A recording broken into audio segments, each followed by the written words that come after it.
You are not alone. And now there are two resources that I've put together specifically for your journey.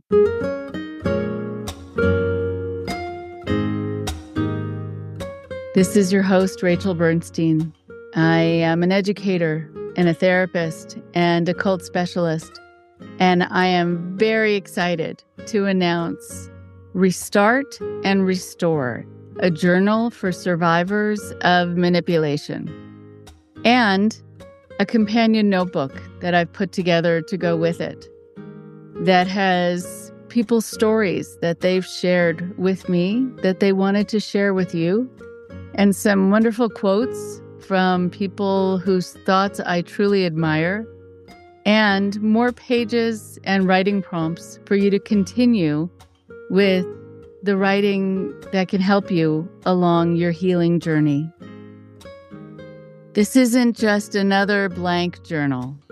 It's a trauma-informed recovery companion, and it offers psychoeducation on the mechanics of manipulation and control and therapeutic writing prompts to explore your history and your strengths, practical exercises that transform insights into some actionable steps, and the freedom to heal at your own pace. You can do it in the time frame that works for you without any judgment or pressure. Whether you joined the organization or the relationship that was controlling as a teen or as an adult, Restart and Restore provides the structure and, I think, validation needed to process your experiences safely. I'm also excited to share, beyond the journal and its companion notebook, that I'm currently working on a second journal specifically for those born and raised in high control groups or high control family units, as their healing journey often involves different and specialized challenges. Restart and Restore and its companion notebook are available now, and you can find the link in the show notes. Thank you very much. I hope it's helpful to you or to someone you love.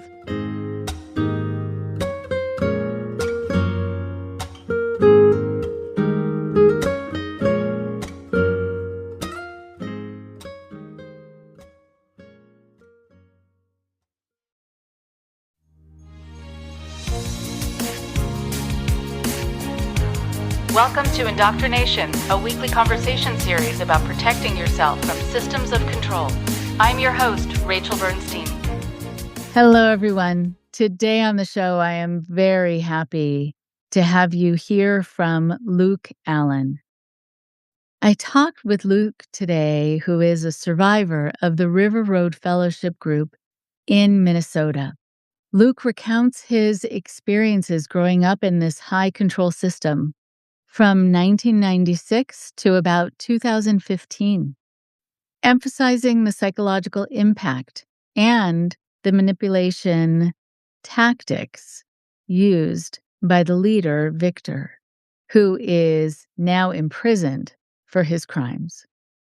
Luke discussed the emotional challenges and the journey of writing his memoir called Cult Life, where he uses techniques inspired by other memoirs to relive and narrate the events from a child's perspective, which is very, very powerful. The conversation digs into the nature of cults, the emotional manipulation involved, and the difficult transition out of such groups. Luke also shares his experiences of finding freedom, his relationship with his now wife, and how he is raising his children differently, very differently, from his upbringing. This episode is a mix of personal stories, cautionary advice, and very insightful reflections on life after leaving a cult. Here is Luke now.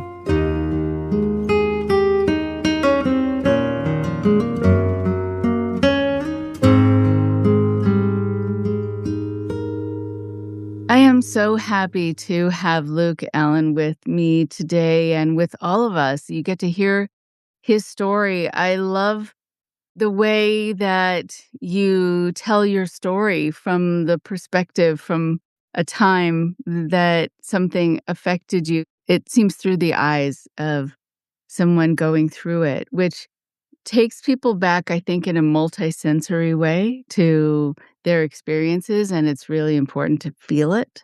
Even just when you're remembering your experiences, to go back there and to think, how did this impact me when I was there, when I was at that place in my life? And we'll talk a little bit more about the work that I do with clients who are trying to remember and how important it is also now as you become an adult to realize that you are not that person, that you have a say, that you have strength, that you have rights. Because a lot of people have a lot of fears coming out of childhood experiences, sometimes because they haven't registered, they're not there still, and that they actually are just as tall now as the people who are doing things to them, or their voice is just as loud.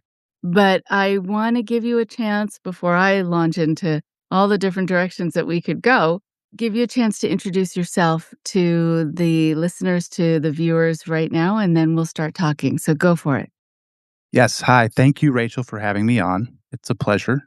My name's Luke, and I grew up in the River Road Fellowship cult in Minnesota, spanning from the years of 96 to 2015 ish.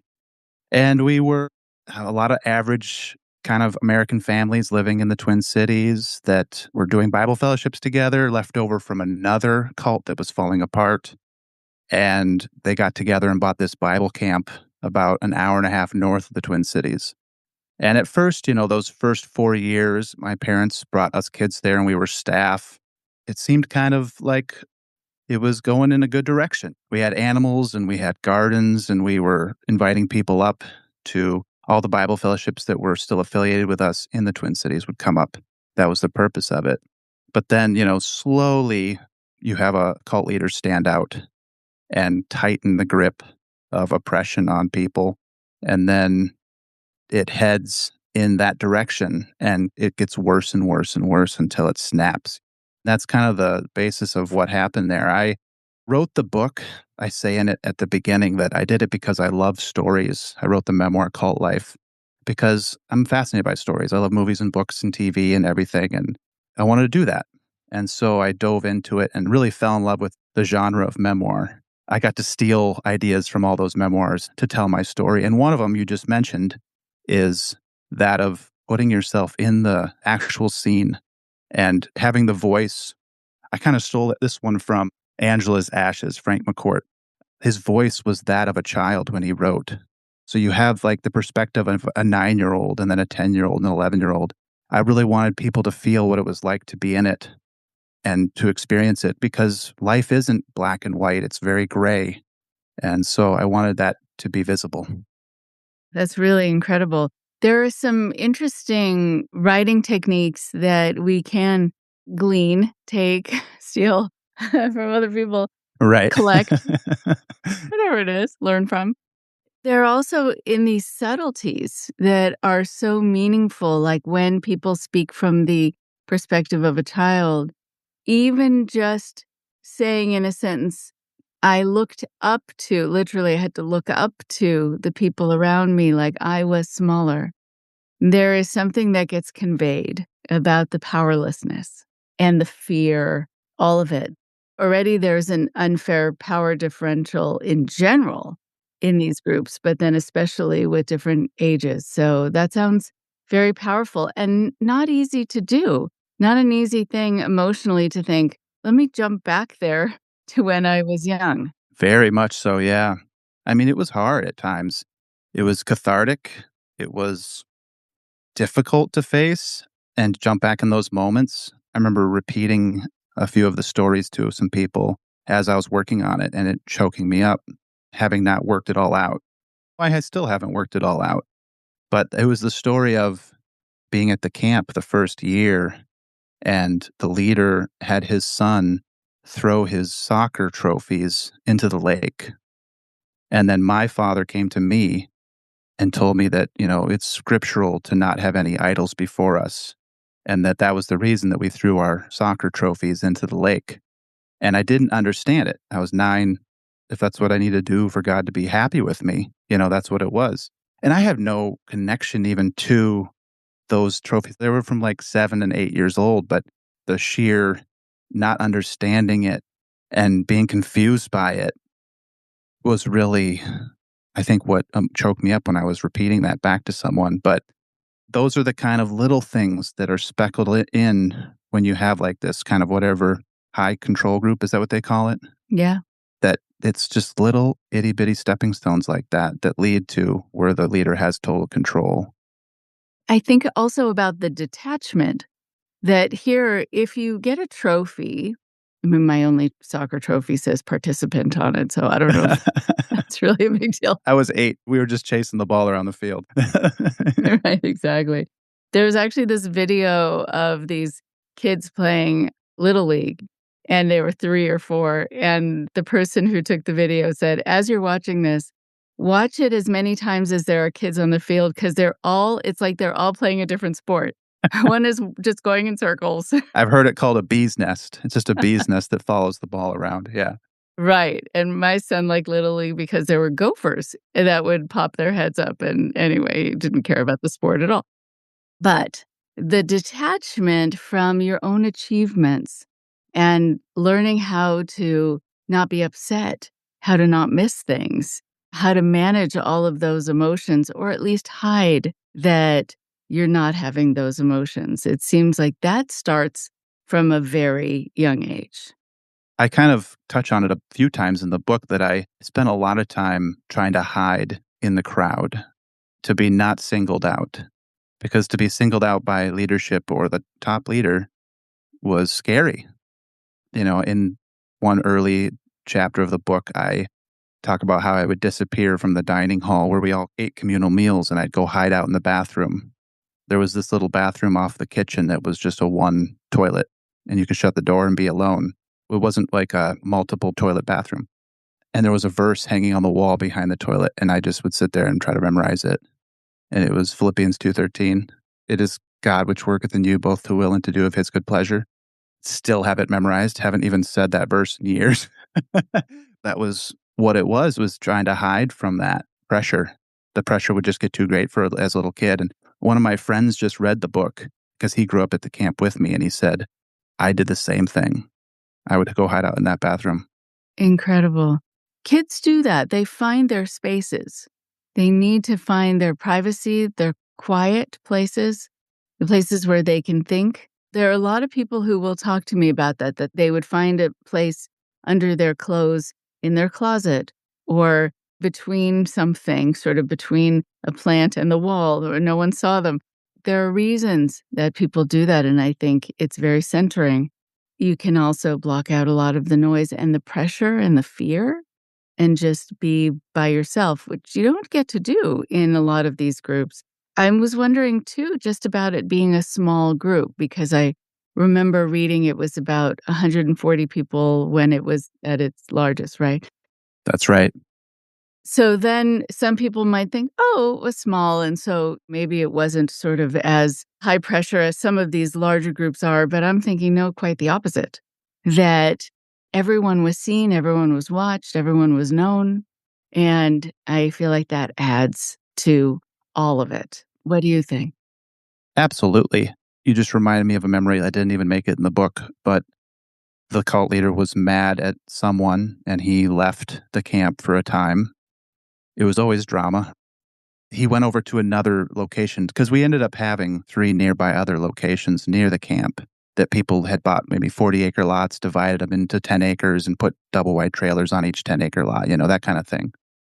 And he went and hid out at one of those, and slowly the whole staff, I think the whole staff at the camp was in trouble. He was in the bad graces or whatever.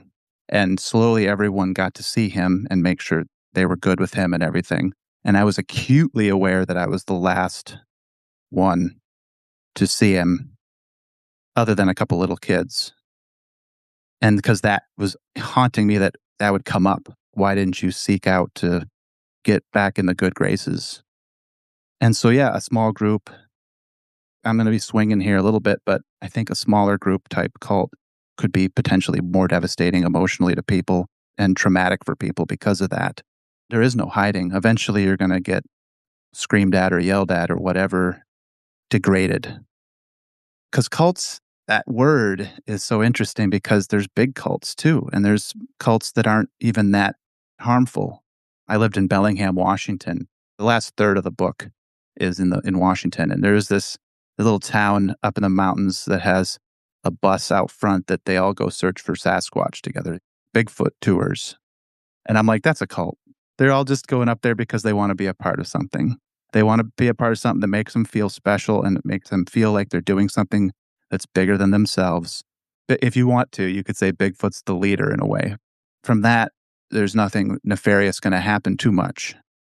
But of course, I think these days politics is very culty, and the far left and the far right.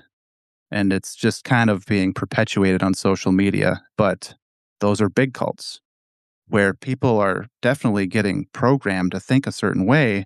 But again, the leaders don't have immediate control of these people's lives. So the small cult experience is pretty dangerous.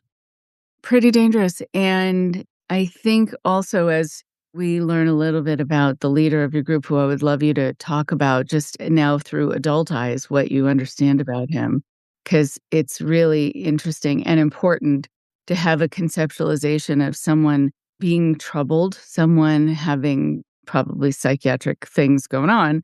It can take some of the things that they said about you off of you. Oh, this was actually not my issue. So I do wanna make sure to talk about that, but sometimes also you can just as you're being watched, people can watch the leader kind of see as they up their game, and I don't mean to put down what happened as a game, but I think to people who are more sociopathic, it kind of is to them. I think of it exactly like that. I think sociopath is the right word, possibly psychopath, a lack of empathy on his part. His name is Victor, and he's in prison now. He went to prison for sexually abusing young women in this church. You said something that made me think about what he was like. His mother had bipolar syndrome, and I think he might have too. And that there was definitely some strong mental illness there. And I think his delusion was that he was a man of God. God was okay with him. He used the Bible, and the Bible's got a lot of questionable stuff about age limits of girls. If you look at Mary, she maybe was 14 years old when she conceived Jesus. He would lean on scriptures like that, I think, in a perverted way because he was with these girls that were 12, 13, 14, and up. His delusion was that he was a man of God and that this group of people was God blessing him with that group. He thought that that gave him rights, that he had an apostleship that gave him rights to these people. And I don't know, mental illness is so difficult to understand, but I don't know where he exactly landed on that. When people called him out, he did run. I always think about that. He fled the state. So I always am like, well, how much of this was a delusion and how much of it was him being an evil dictator? I don't know on that fact.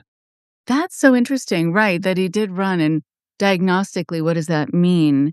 How aware then was he that what he did was wrong, or it would be perceived as wrong, whether he believed it to be wrong or not, but that he knew maybe in the eyes of the public or the eyes of the law that it was wrong, which not all cult leaders do. They'll just stick around thinking, "But I'm God or I'm the son of God, so there's nothing that can happen to me." But it sounds like he knew that things could happen to him. It's almost like they go down swinging. They don't ever flinch from that. And I think that he did. Later in the book, I point out that he tried to hang himself in prison. When he was in prison in Brazil, he was captured in Brazil. We had a follower from Brazil in the cult, and he went and stayed with her.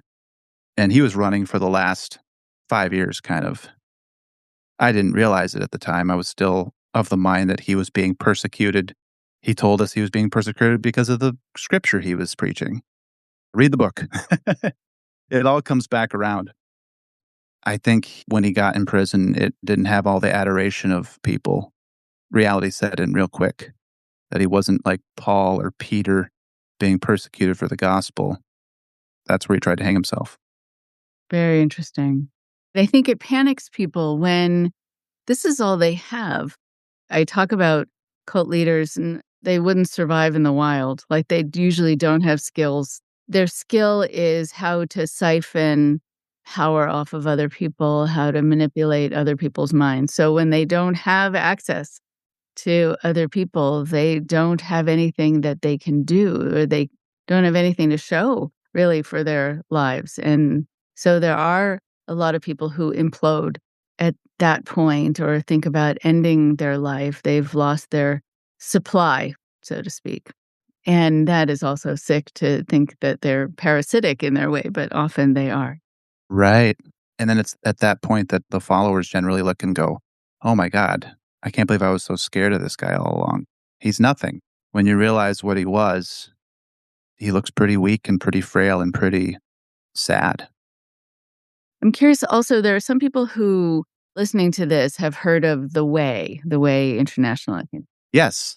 And I know that there is a connection there. And I often joke about being in this field for so long that I have bizarre information in my head that is of use to almost no one.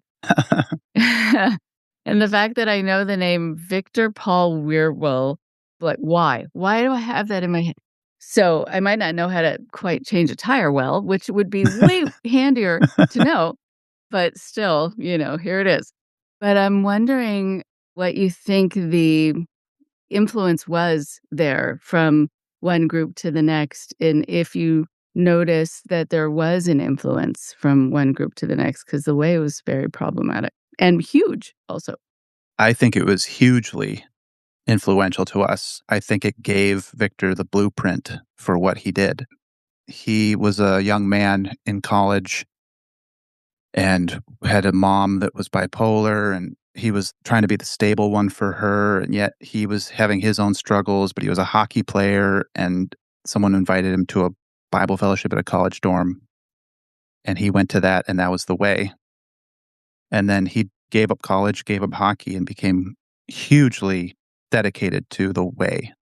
And the way fell apart after its leader, Victor Paul Werewolf, died in 1985, I want to say. My parents met Victor in the Twin Cities in 1988, I want to say. So people were sent out. This church did it was an outreach church. The Way was. And the Way was, I think you can still classify it as a cult, but it was way more free than ours was, I think. It's hard to say. Everyone's experience is different, of course. But those who got closer to the center probably got more abuse, as it is. My dad looks back with a lot of fondness, but he was like the type of guy who was a cartoonist and he was on safety. He helped as a security guard for the Way. He did a lot of things. First aid. He was honestly the reason why the shepherd's camp worked, was my dad. And Victor actually admitted that because my dad was really the one who figured out how to do maple syrup, how to make cheese, how to have our own meat chickens. My dad did all that stuff. He wrote plays for the kids to do. My dad was up at front of the meetings, leading songs and doing announcements. He was the camp host. So when people showed up, they would see my dad. He was appreciated like that. And a lot of people I still talk to, if I talk to someone from the past, they have only kind things to say about my dad, which I think Victor used that. The cult leader used that to his advantage to ride on the back of that good nature. The Way came apart because it had a leader that was worshipped, and we worshipped him in our church too. We did a historical slideshow every year where we would pull up pictures of the Way ministry and talk about where we came from, is what we called it. So absolutely it was influential. And we used a lot of the same Bible study books that Victor Paul Werewolf wrote. And Victor's total doctrine was based on that, except for that he would say he got revelation, he would change things. And that was like a big deal when he changed something from what we believed in the previous church. Hearing about your dad, I mean, he sounds very special, and he would survive in the wild. He would. I am my father's son too. That's part of what gets me about the whole thing is that I kinda wanna go back to some of that lifestyle. I live in the suburbs now, I have kids now, and I have chickens in my backyard, and I have a garden, and I loved that. That's the part of it that was beautiful to me, and my dad, he said he was 18 years old sitting in high school dreaming about living in a teepee after high school. Like, he was kinda that guy who traveled around to the country, hitchhiked around, and tried to find the truth, and he ended up joining the Way. But he went to, like, this place called The Farm where they sat and did meditation with 1,000 people going, for an hour. He tried out that stuff. He was that hippie type guy. If I could have a farm right now, I would. I would love a hobby farm and to do that thing. And now it's not connected to religion for me at all. But that's the part that I think drew a lot of people in was this beautiful, pristine lake and this camp and this place with walking paths in the woods. We made our own food and we sat together on the fire and it was quiet and it was beautiful. As a kid, that's easy to remember. I don't really remember, nor was I even a part of all the meetings where a lot of manipulation and abuse took part. I did, but just not as much because I was little. The way you describe it, it has that sense of it being idyllic and bucolic and a lot of other words that are just sort of conjure up really lovely environments and feelings. And it's one of these examples that I think of often where if the leader could have just left, bye-bye. I almost say that exact same thing at the end of my book. If they could have just voted him out, if just enough of the adults would have stood together and said, nope, you're not in charge anymore. Because strength in numbers. Oh, I think I say that in the book too. It's a catch 22 though, because it takes someone who thinks outside the box to make something like this happen. He had to rally the troops to be like, let's sell our houses and go buy this Bible camp together. And there wasn't enough abundant sharing, enough tithe money to pay the bills for this to happen. We literally survived by refinancing the camp every few years because it was growing in value so much, paying off big debts. Incredible. It's kind of crazy. That is kind of crazy. I'm wondering also, going back to talking about your dad, with people who have your dad's personality and abilities, natural social abilities too, and being creative, independent, these are the kinds of things that, yes, are going to be tapped into and are going to be exploited. There are also things that sometimes make cult leaders jealous because they see that someone has a lot of natural ability that they just do not have, and that they command respect or attention in a good way. And they will often then feel threatened, like they have to keep that person down, utilize them, exploit them, keep them down. So I'm just wondering about the nature of that relationship because I've seen it get pretty dicey. Oh man, another memory. I like throwing out memories that I didn't put in the book because there was so many. The hardest part of writing the book was like deciding which ones to pick, just to round it out and try to give the best example. But when we were switching from buying clothes to making our clothes homemade, my dad bought me a set of rain gear, and it wasn't even a fancy set of rain gear, but he bought me one. And I stood in the kitchen of this house we were living in at the camp, and Victor was sitting there raking him over the coals for buying this set of rain gear instead of having one of the women make one. I just stood there and watched, but, I was just like, what's the big deal? But also, I get that, if my dad is leadership and if I'm his son and we have rain gear that's bought from the store, then the other kids are going to see that and be like, why don't I get rain gear bought from the store? Why do I have to have homemade rain gear? So we returned it and someone made me rain gear and I wore rain gear that leaked at the seams every time I got rained on. Oh, no. What you're saying though is absolutely true. And I saw that happen to every elder that he had to keep on a short leash. He had to keep them under his command and that they would break if he challenged them. Had to. Otherwise, he didn't have his control. That's the only way the system worked, was that. It's fascinating because I think they feel really torn with their own disorder because they know they need people like your dad. but they also, again, feel threatened. It's reminding me of some of the couple work that I do with people who will say that they're with someone who is narcissistic and they keep getting punished for things, but they don't know why, what they've done wrong. And when you get down to the root of it, it's just that when they both walked into a room together, people said hello to her or whoever the other was first. So that was just not okay. But that people liked her more or something, or she was doing something that normally you'd be happy that your partner is being received well by the people in your life. That would make you happy, but not if you're a narcissist. It's very interesting. First of all, this is awesome talking to you because you're so knowledgeable on the whole thing. You're just reminding me of stuff, everything you're saying. But I remember this one time when two men were sitting at a table talking about the Bible, going back and forth about theology and trying to figure out what something means. And some people gathered around them and were watching or listening to them talk. Uh-oh. You know where this is going. And then the leader showed up and saw it. And all I remember is him berating these two men for hours and them crying and apologizing to him. And it's just because they stole some attention. And you're right. There was many times where I was yelled at, and it's in the book. There's a few times where I was yelled at for something, and I'm like, I don't understand what this is about.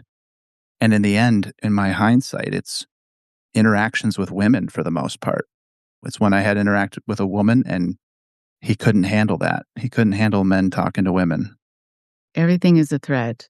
If they sometimes weren't so obnoxious about it, I'd feel sorrier for them. But still, I think if you look at your world as being a pie chart where it's finite, like there's only so much attention to go around, you do think that when somebody is getting attention from a woman, that that's less for you. Your worldview is not expansive, like the idea of love. Sometimes parents will say, how can I have a second child? I'm never going to love that second one the way I love the first one. And magic. They find out it's not a pie chart, right? It's expansive.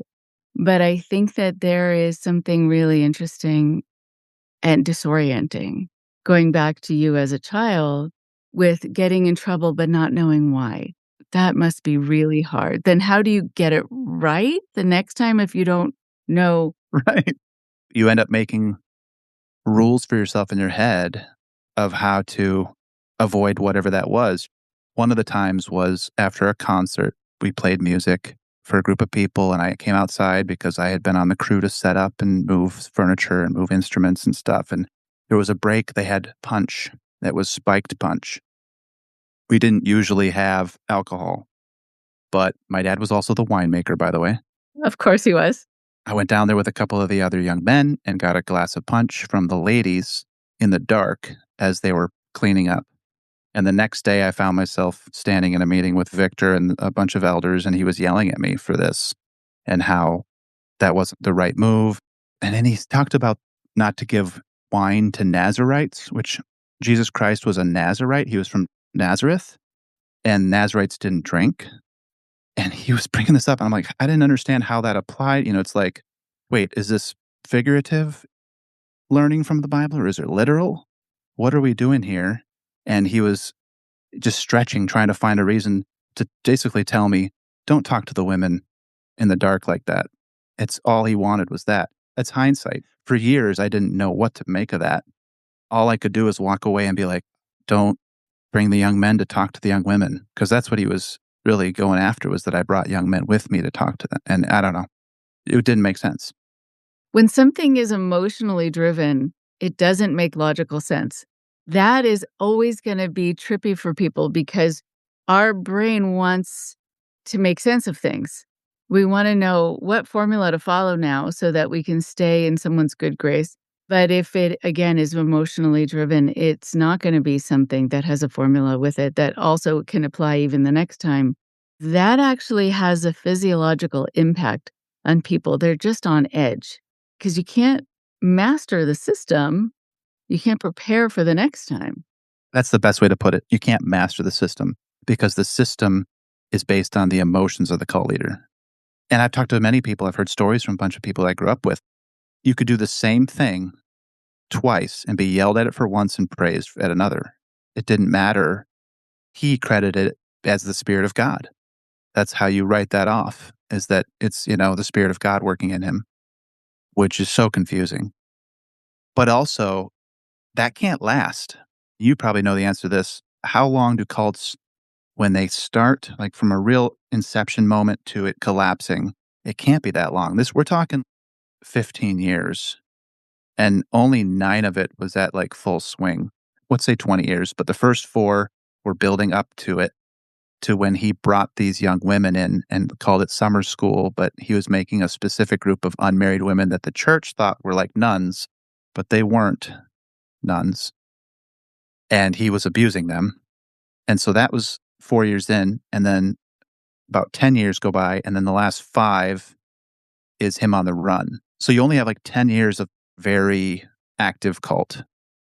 So by and large, that is a pretty typical amount. There are some cultic groups that have been around a long time and might continue on if, like, the torch is handed to the next generation and they continue with it, or if the group itself is just very good at keeping what it does hidden, or they've paid off police force in their area, which, some of the groups that harass me have done. So they're still around and they get protexia, which is really quite incredible. But typically, when you're dealing with these kinds of personalities, it's like a firecracker. It runs hot and then it fizzles out because their disorder overtakes them, I think. Their boldness, their risk-taking, their pushing the envelope, testing to see how much more they can get away with, how many more laws they can break, because rules and laws don't apply to them, and then they get themselves into trouble. It sort of depends on how sophisticated they are or not, which is interesting. I heard this number sort of thrown out, but I think it is based on the calls that I get almost daily about in different groups and new groups. They say there are about 4,000 new groups that might be considered cult-like Wow. each year. That means that some of them just last for a very short amount of time, or people's connection to it just lasts a short amount of time. But often it's a situation like this one where there was a larger organization and then one that grew out of it, like it has tentacles. The way being the larger one. Exactly, being sort of the body of it. And then the tentacles don't often last as long, depends on who's running it, and also how disordered they become, which is interesting. The amount of time that this group existed was then how long again? I'd say 20 years was from the time we bought the shepherd's camp, the Bible camp, until he went to prison, was 20 years. But the first 4, the kids were watching movies. We were still playing together. We still were wearing Nike shoes, just kind of normal kid stuff. Still were playing some sports together. And then around 99, 2000, the play was taken away where the kids weren't playing together anymore and the boys and girls were more separated. And then it just becomes a kind of a loop, this closed loop of building new facilities to meet in and have church service, and maintaining properties and building small businesses nearby where all the believers work, and Victor finding new things in the Bible to talk about. And a kind of a closed loop of that repeating itself until one of the elder men accused Victor of his abusing of the women. And then it imploded, shattered into 2 groups. A bunch of people left, half of it left. And then the other half kind of scrambled, and a lot of people moved to Washington. Some people stayed in Minnesota. That's the beginning of the decline. That's the last 5, 6 years, is because it wasn't going to grow from there. I have a chapter in the book where we finally invited someone new to come to church. And she came, and afterwards I watched all the people kind of just circle around her. And I'm like, even then I was like, oh, that's not good. Don't crowd her. Because I was thinking, how can we keep this person? Well, the lady said, how long have you known each other? Oh, we've known each other. This person, I've known them for 20 years, and I've known this person for 35 years. There was no place for her there. There was no way to add a new person. And it was one of those epiphanies for me at the end where I was like, we are just disintegrating. It is just a game of attrition. We're just falling apart. and this is not going to be here anymore. And I didn't know why, and I didn't know what to do. Wow. I do want to talk about that moment in your life about leaving, having those insights, really seeing it and seeing the trajectory. But I don't want to rush into that if there's still more that you wanted to talk about from, I mean, we can certainly toggle back and forth, but if there was an experience that you wanted to be able to mention before we moved into the time that you left. No, let's talk about it. Let's talk about what happened there. My book begins with a flash forward, and it's me in a meeting with some leadership. There's a woman and me that want to get married, and they tell us that we're going to lose rewards in heaven if we get married. That's how it starts. And then I flash back to being a kid and tell the whole story back up to that spot. At that point, I kind of fell apart and I couldn't support this thing that I had loved and had tried to support. And I was just like, what? Does God really care that much that we want to get married? Is he really going to judge us like that? Everything fell apart for me at that point. I began questioning everything. That woman is my wife now. What happened was is we worked together and planned church events together, and she was one of the women in one of these groups that was dedicated to staying unmarried, but that Victor was abusing. But he wasn't around. He was in Brazil. Me and this woman were working together and starting to plan stuff for the church, and we're having a great time together, and ended up falling for each other and having to kind of hide it until we talked about it. And the leadership, of course, didn't like that. It didn't go well, the leadership that were left. And so we kind of struggled through that and still ended up going forward with it. But that was the beginning of us leaving. She was cast out. Other women didn't want to even see her. A lot of the people in the church were looking at us like they didn't know how to think of us anymore, even though minutes earlier we were leadership.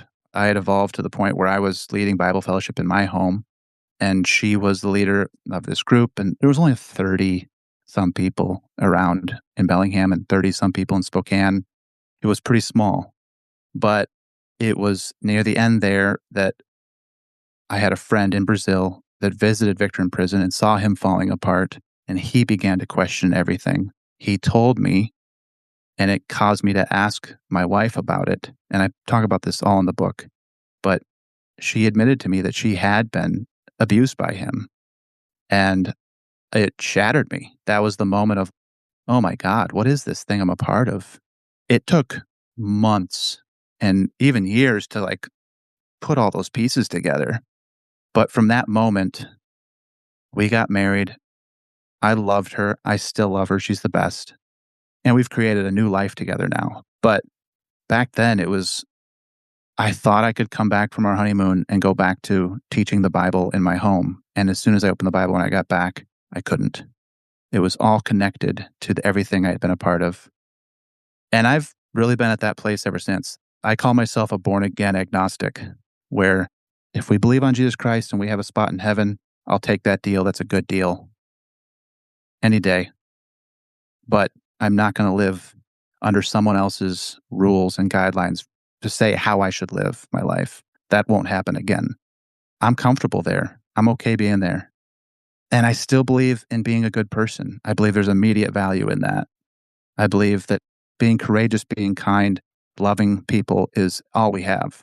I've been kind of stuck in that spot as far as religion goes ever since. It's interesting that you use the term stuck in that spot because maybe that's your spot. You know what? Maybe you're right. And also, what's true is that when you're raised a certain way to believe a certain way, you feel like you have to make a statement about what you believe or don't believe as though it's now etched in stone. But it could really be, I, Luke, am making the statement for today, and we'll see what happens tomorrow. And that's okay, because a belief is a belief. I remember talking to some kids who were raised on a compound, and they didn't know the difference between belief and fact or truth, that whatever was told to them was considered the truth. And so they were kind of afraid of having their own ideas about things because was it real? Was it not? Was it true? Was it not? And I talked about belief being like preferences. If you feel like there's a right or wrong answer, it would be like if I asked you, what's your favorite color? And you said green and I said wrong. you get to have some flexibility, I think, in belief if there isn't fear that is woven into it that you're going to do this right or wrong and that it's punishable if you do it wrong, that you get to decide what works for you in that moment. And also, I'm really glad you brought this up, that it has no bearing on if you're a good person or not. That's in the balance for some reason. And people will say to me, because they've heard me talk about being agnostic, and they'll say, but how do you know not to kill people? Because, I heard that it's not a good idea, but also, why would I? That seems wrong. But I don't have to have a copy of the 10 Commandments on my wall to remind myself not to do a couple things. But I think people do think that. They do. It's also fascinating because why be kind and why be good? Well, because it feels good to do something kind for someone. And then they get to feel good because it feels good to them. It's the right thing to do. That's why. It doesn't have to be because of some reward afterwards in heaven. It could be just because it's good to do it. It's the essence of it is it feels good to do something nice for someone, to be kind. And they feel good too. That's the whole thing. There's a quote from a TV show called True Detective. Matthew McConaughey has a quote, and he says, he's at this revival tent with Woody Harrelson, and they're arguing about religion. And he says that, buddy, anyone who does something for the expectation of divine reward is a piece of shit. And I love that line so much because you saw all these people acting for a certain way. And I'm sure it's prevalent in just church, in normal church.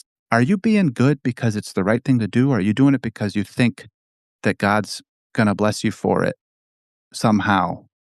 And I think that there's a huge discrepancy there and disconnect for why to do it.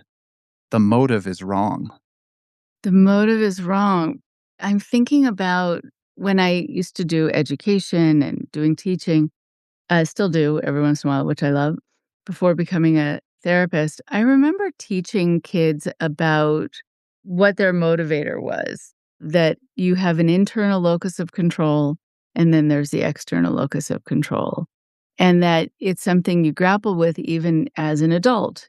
Do you speed on the highway or do you not because a policeman is going to stop you or a policewoman is going to stop you, or because you're thinking, this is probably not safe for me or the people around me? Exactly that. I think as human beings, we go back and forth on that at times and we try to be our better selves. But I think so often within religious environments, it is this external locus of control. And I think you're also taught, and let me know if this is something that you were taught, that you can't rely on yourself, that you can't trust yourself somehow. And you need this structure or you need God to watch you. It's almost like it preserves this external, oh, I have to make sure that I don't do this because I'm going to get punished if I do, rather than it coming from inside you in this kind of nice adult way. What was your experience? The verse that comes to mind that we were told was, I think it's something about the heart of man being desperately wicked. So that's intrinsic. It's saying you are just being a person. You're desperately wicked. And that the only good in you is whatever the born again spirit that you were given when you believed on Jesus, I guess. So that right there is pretty much flawed in saying you aren't good enough. And we all struggle with that, of course. We all struggle with, are we good enough? To double down on it with the Bible and say, no, you're not good enough. You need Jesus Christ. Nothing you can do is good enough. I don't know. I think that's damaging. I think that's not good for kids or anyone. It's not good to just believe that yourself is perfect and flawless. That conflates the ego or builds you up in a way that's not healthy either.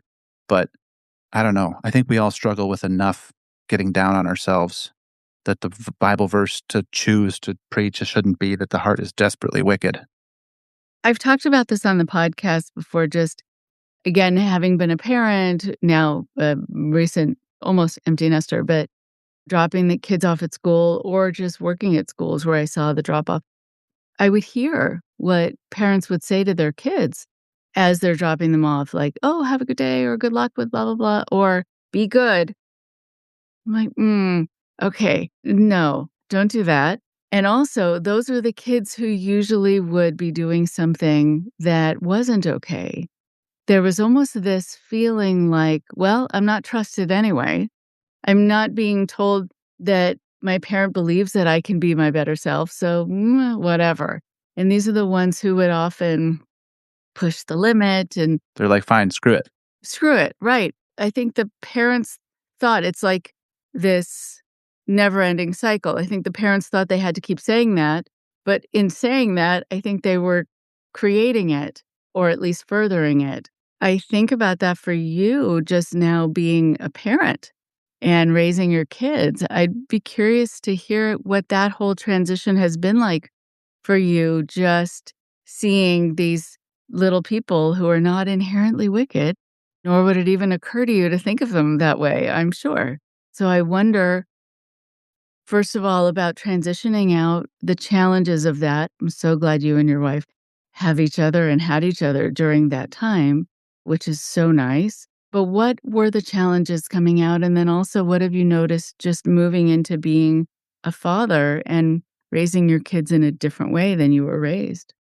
My wife and I have spent so many hours talking about we were each other's therapists in a way, being able to talk it out and say what we were feeling and say, I don't know why I feel like this, and then trying to help each other figure it out even. And there was a lot of that went on, and I really appreciative for her, and I know it's mutual.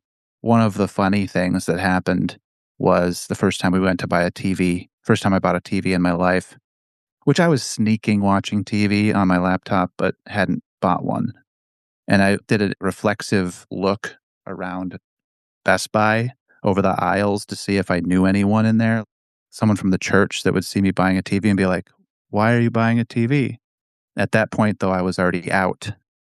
And so I like just started laughing because I'm like, they have no power on me anymore. I can buy a TV, I can do what I want and follow my own arrow, so to speak. I think one of the big challenges coming out is realizing that now I am responsible for my own life and being more gracious with oneself. If you're a part of something like a cult, you don't blame yourself for anything. You're just moving with the group of why something's not happening in your life, a dream or something. You're like, I'm a part of something bigger than me and I'm a part of something important. But outside, you're on your own. There's more individuality. Learning to be like, okay, what is it that I want out of the rest of my life? What do I want to accomplish? And I'm already wired to think like that already. I'm constantly thinking about that stuff and then having to like hone in on it and try to accomplish it.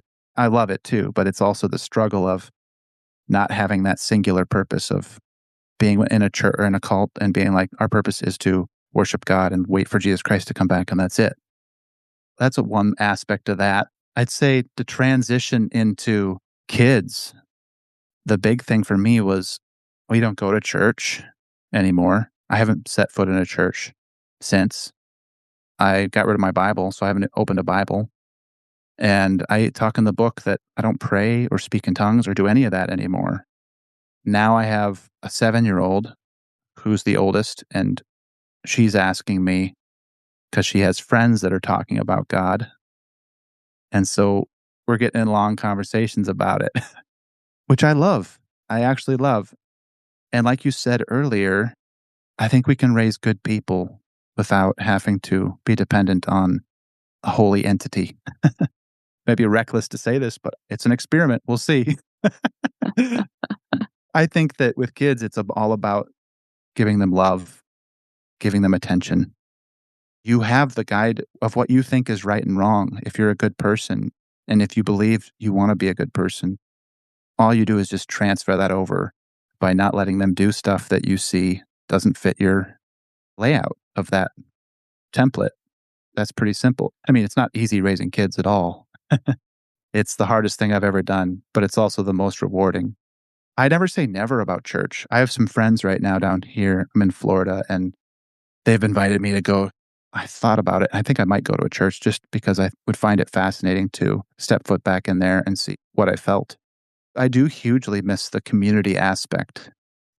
I think you probably know that better than anyone, that that's what draws people to the cult is this sense of community that is higher and is utopic, and it's higher than anything you find in our culture. And America specifically is like a very individualistic.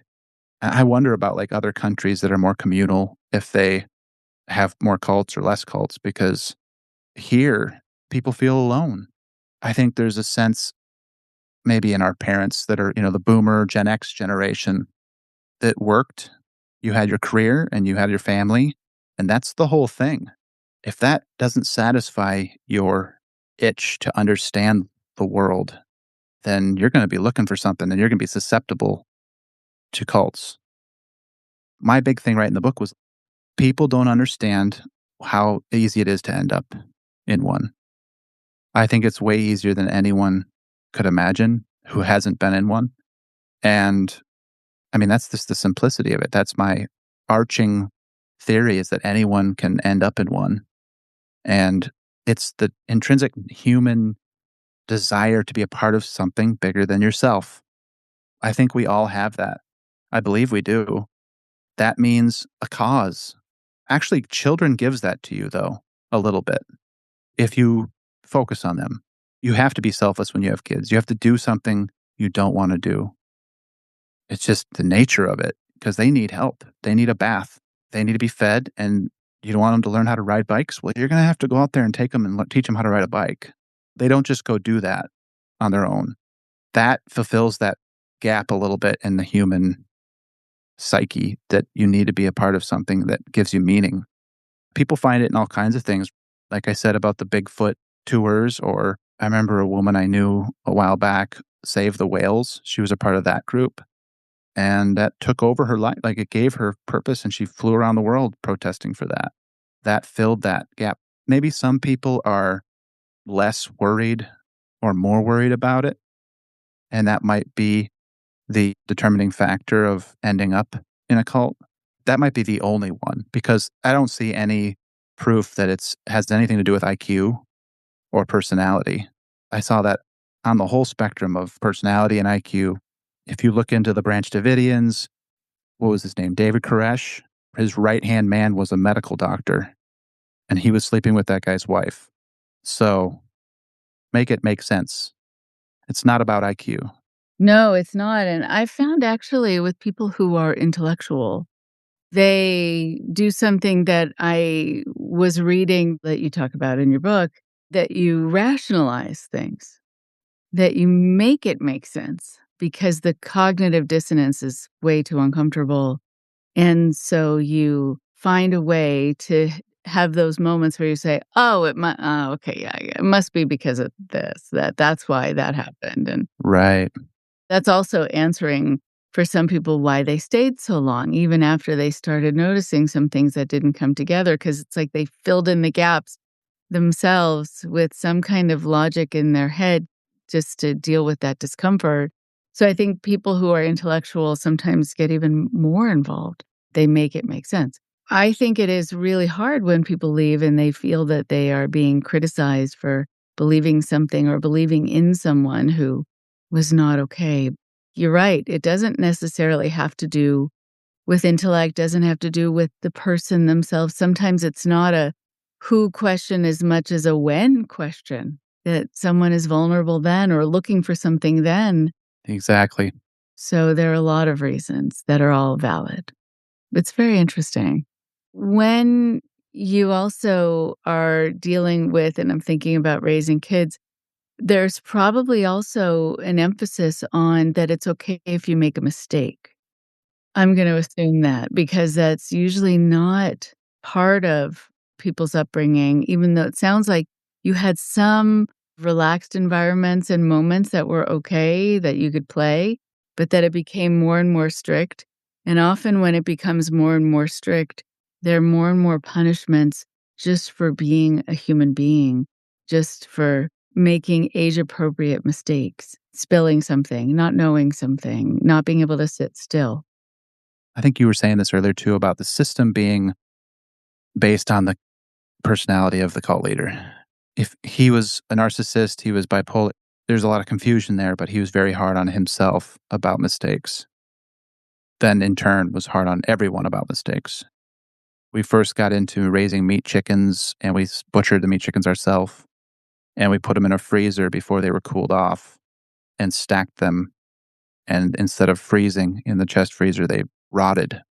And he held court in the dining hall to talk to everyone and figure out who was at fault.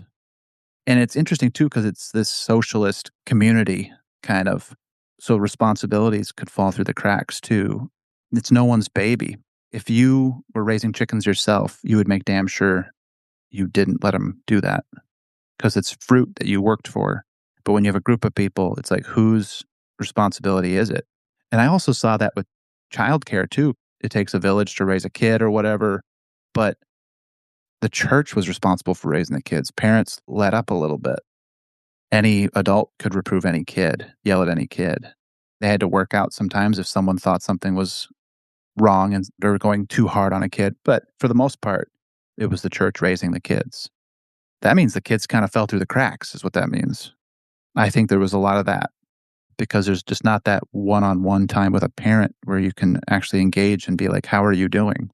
And it also allowed me to be able to hide, not be present, and hide from some of the pressure.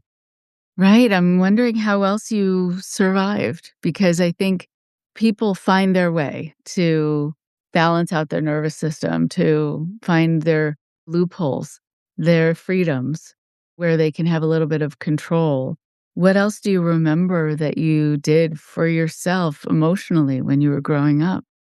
When we were still at the camp, I would disappear into my dad's library. A lot of people didn't have books that weren't Christian approved books by the church, but my dad did. Victor left him alone a little bit. So my dad got Time magazine. I talk in the book about walking in the door and seeing the front cover of George Harrison holding a flower when George Harrison died. And I'm like, who is this guy and why is he important? And I grabbed a copy and went and hid in a corner and read. My dad had a few books. One was called The Frontiersman, about a guy, like Daniel Boone kind of era. That was fascinating. He had a couple of war books. He had a John McCain memoir because John McCain was actually in a prison camp. He was a pilot in the Vietnam War and was in a prison camp. So, like, those stories, I just remember drawing me in. And that was freedom, I think, that I felt happy to have while I was in there. Later, when we were teenagers, Victor made a man's group. That's in the book too, where there was a men's group that we fellowshiped together. And he spent a lot of time with us and took us out on a road trip to Colorado to see the mountains and the goats in the mountains up there and did things like that with us so I can balance out what I'm saying. There was these moments like that that made you think he cared about you, of course. If you don't have that without the yelling at you, you don't have a cult. Right. It takes that complete 180 of emotions to happen. And I have a story in the book about how he called me and another boy up to a field and we rode a dirt bike motorcycle thing he had. And I felt special because of that opportunity. He's like, don't tell the other boys that I let you guys do this type of thing. Interesting also, I think about that sometimes there are secrets that you're not supposed to tell other people. They might get jealous, whether or not they would. But I feel like that's through the lens of a narcissist who would get jealous. That makes sense. Yeah, this is really interesting talking to you because, of course, you know the exact science of what everything I'm saying is. Narcissists often will encourage people to keep things secret. They like that that means there's something that is just theirs. It makes you feel a little superior if that's your proclivity. But I think that they like knowing that there were things that they could just do that other people couldn't do, it didn't even know about, and it made them feel important. It's not important to everyone, but it's definitely important to narcissists. This is one of these things where when you learn about people, even I'm thinking about with his own mom, if she had bipolar, there are a lot of things to figure out about what creates a narcissistic child. There are a lot of different roots to that. Can I ask you a question? What percentage of you think like a narcissist like him is nurture and how much is nature? It's hard to know because I don't totally know his upbringing, but I think it sounds to me like from the little that you've described that you know about his family life, that a larger percentage of it probably was nurture. This is not to say that all children of people who have bipolar are going to have narcissistic proclivities, but that sometimes when you feel like you need to fend for yourself, that you can't necessarily rely on your caregivers to be consistent and present and affirming in a way that you need, you go without. People who are bipolar and when they're raising kids, they've talked to me about sometimes they're able to be very present and sometimes they'll even be more effusive than other parents to an exaggerated degree. That's sort of the manic part. You can do anything and you can be anything. And then suddenly the parent has retreated because they're in a depressive phase. And so what does that mean for the child? Like they just got put on a throne and now they've been abandoned. So that can create in some people, not all, but some people who have a vulnerability to that, this need to be affirmed all the time and to be raised up all the time. Interesting. Which is what he needed. He needed to be praised all the time. I didn't even see it, but I know there was some leaders that were expected to like praise him and to say, everybody come along, let's praise him. Let's make sure we tell him how much we value him. Or he threatened to leave. He did that a few times. He just would drive up to Lake Superior, spend time on the North Shore because people weren't valuing him enough. He'd throw a little fit and go up there. I was going to say he would tantrum. Yep. Wow. That's the other thing with people who have this personality. Going back to this idea of people having bipolar, it's a very difficult thing to have. And I feel bad for his mom for needing to have that and raising a child.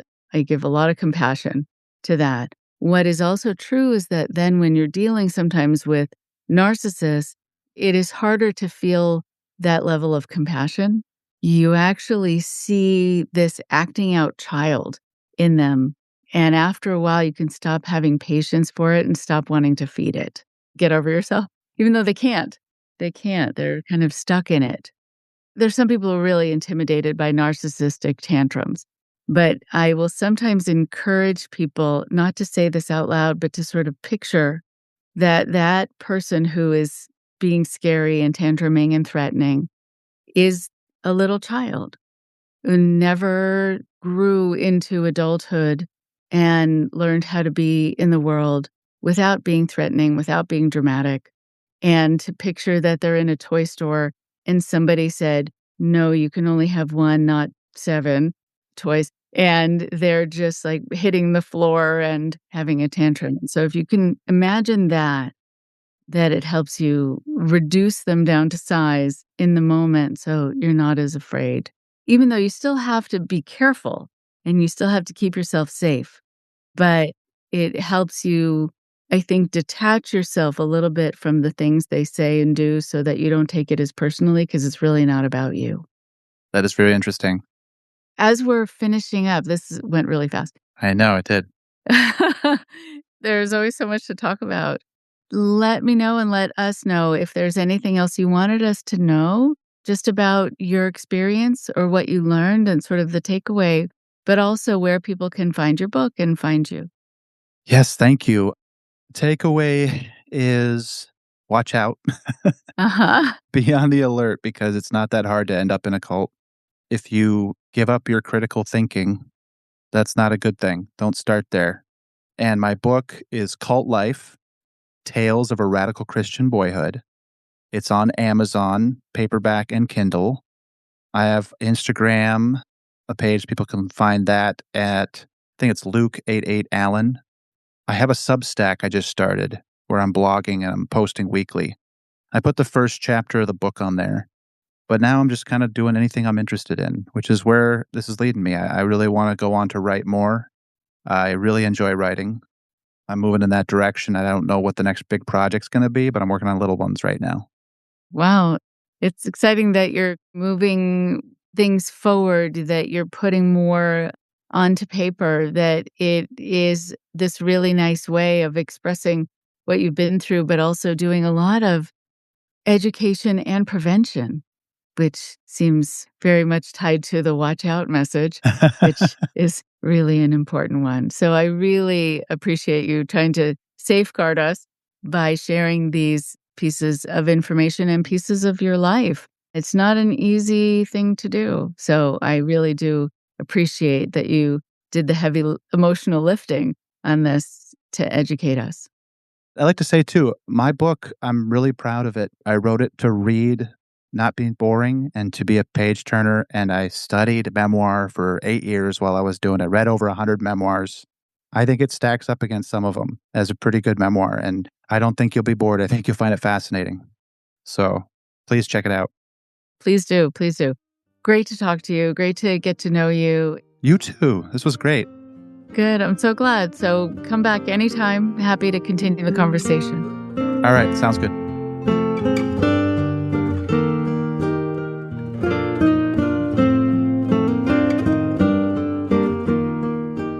One more thing before you go.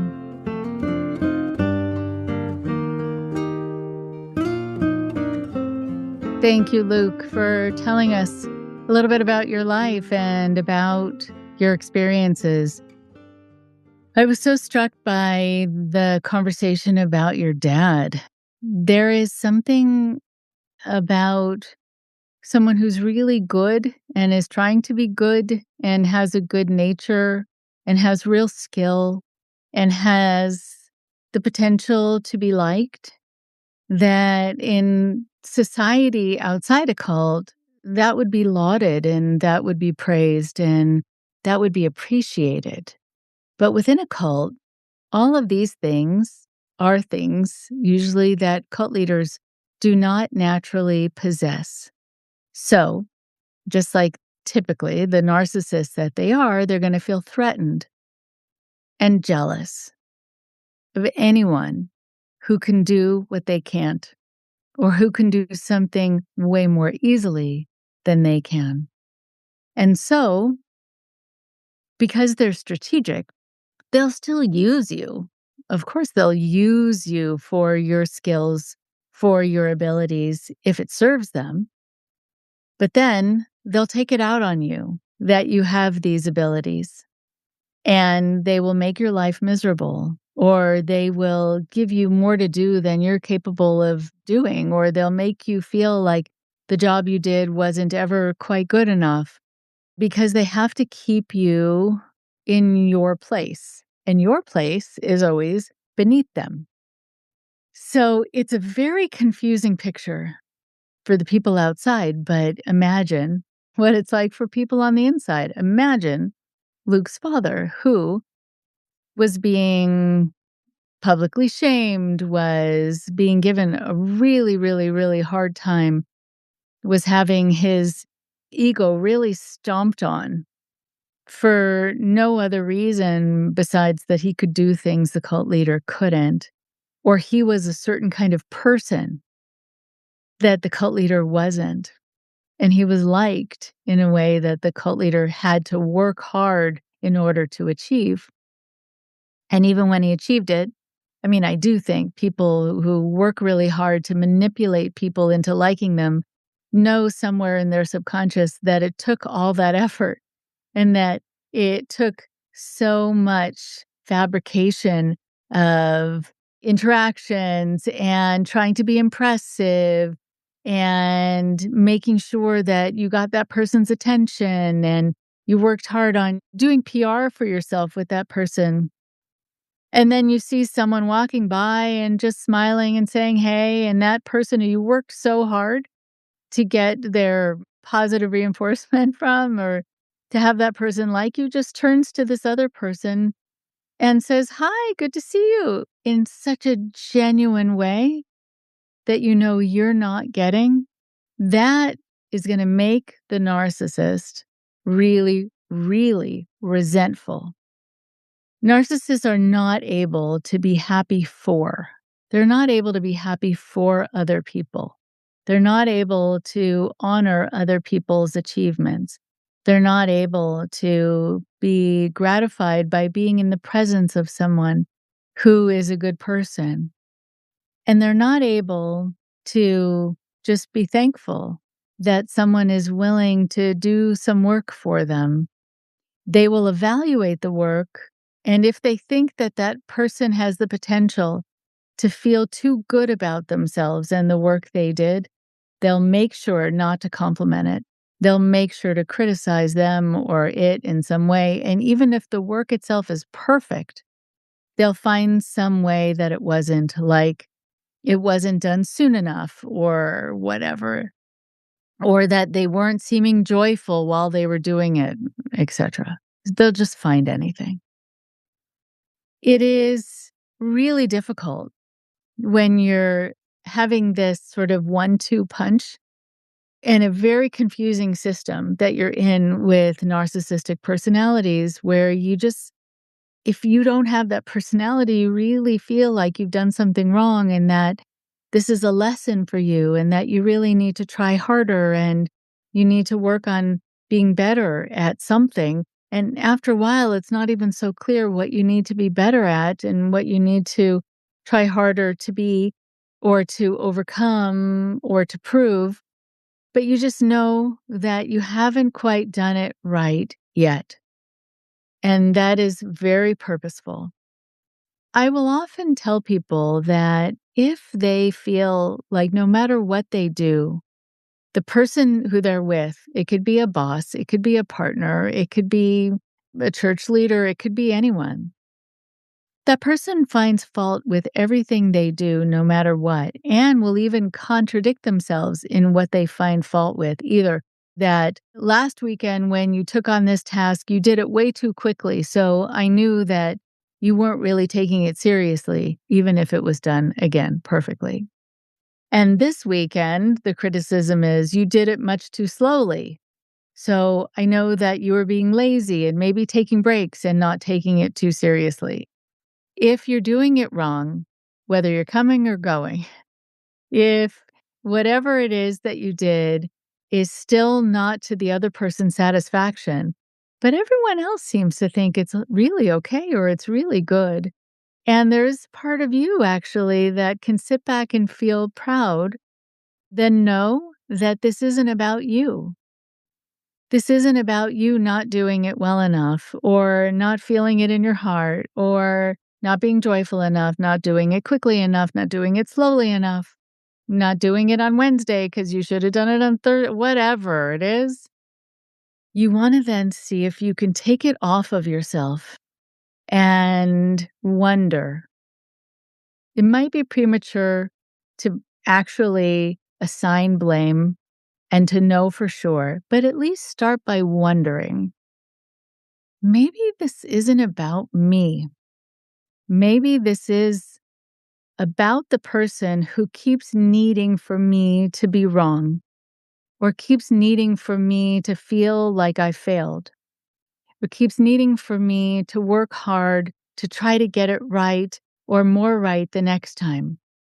Maybe they need that. And maybe they need to feel superior. Maybe they need to feel like they are somehow still in charge of me because if I do a good job or if other people compliment the work that I do, they seem to get really, really, really, really upset. So this feels like it might be their issue.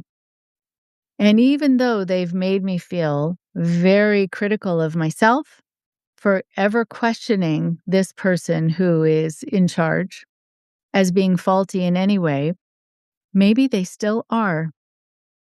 And I have to push through the guilt that I feel, the worry about punishment for even feeling it, for thinking it. I'm just not willing to absorb all of these criticisms because they no longer make sense. And they're contradictory and they're constant.